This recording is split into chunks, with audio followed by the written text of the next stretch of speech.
Hey y'all, what's up? It's Jordan with another Bowser Big Bass tip, and this week we're talking about chatterbaits, which is honestly one of my favorite ways to fish. I'm really excited about this week's Bowser Big Bass tip because I love fishing with chatterbaits. They're a great way to cover water, they're really effective, and this time of year when you're dealing with muddy water conditions, they're absolutely lethal.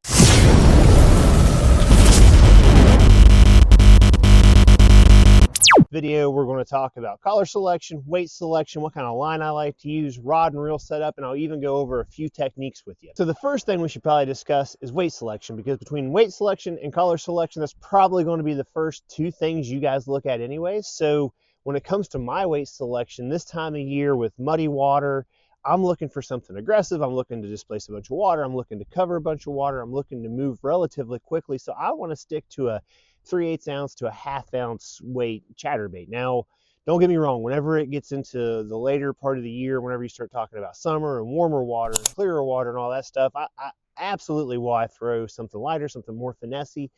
But whenever you're dealing with muddy water or stained water and you're just trying to cover a lot of area and you're looking for those aggressive bites, like I said, in the early spring when these fish are feeding up, especially after a really long cold snap, throw something heavier, throw something bigger. Don't be scared to pull out that 3/8 or that 1/2 ounce chatterbait. So the second thing, and it's probably equally as important as weight selection, is going to be your color selection. Now, me personally, this time of year, again, with stained water, cooler water temps, getting ready to go into the spawn, pre-spawn, stuff like that, I'm going to stick to two simple colors.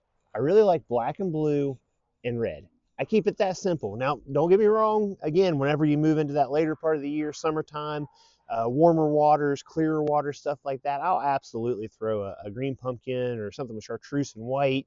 But whenever it comes to this time of year, for several different reasons, I like to keep it simple with the black and blue, and the red. So the next thing is going to be your trailer selection. And for me personally, whenever it comes to my trailer selection, I really like some kind of creature bait, something with a lot of paddling action to it, something like the Strike King Mini Scrub right here.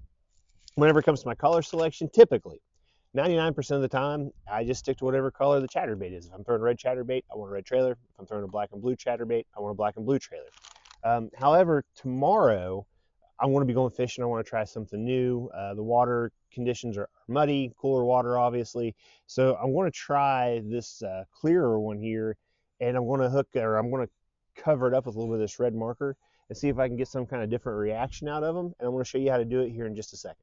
But before I show you how I like to set it up, let me show you what kind of setup I like to use. Whenever it comes to my rod selection, I like something 7 foot, 7'2", medium, heavy, moderate, fast action tip.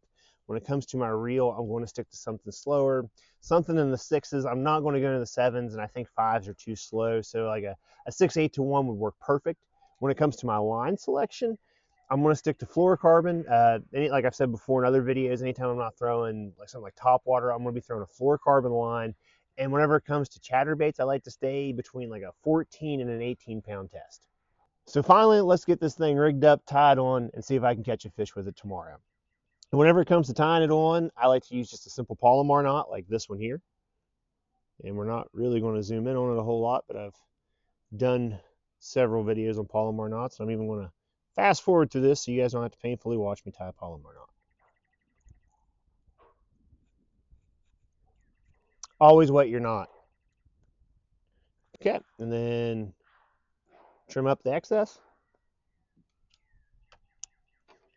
Now, when I trim up the excess, notice I do leave a little bit of a tail right there. I don't cut it clear down to the knot.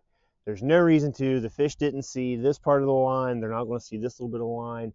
If you trim it clear down to the knot, you're going to not leave yourself any room for error, and you're going to probably miss that next big one. And last but not least, we're going to thread on the trailer. So I just thread it on there nice and simple like that. Get it to about the halfway point in the shank of the hook. Pop it out.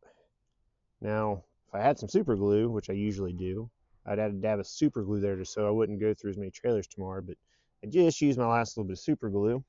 So I'm going to pick some more of that up tomorrow. And then to see what kind of damage I can do with this trailer, I'm going to color it red on the ends, and I'm going to leave the body white to see if maybe that'll pop out a little bit more in some of these murkier waters.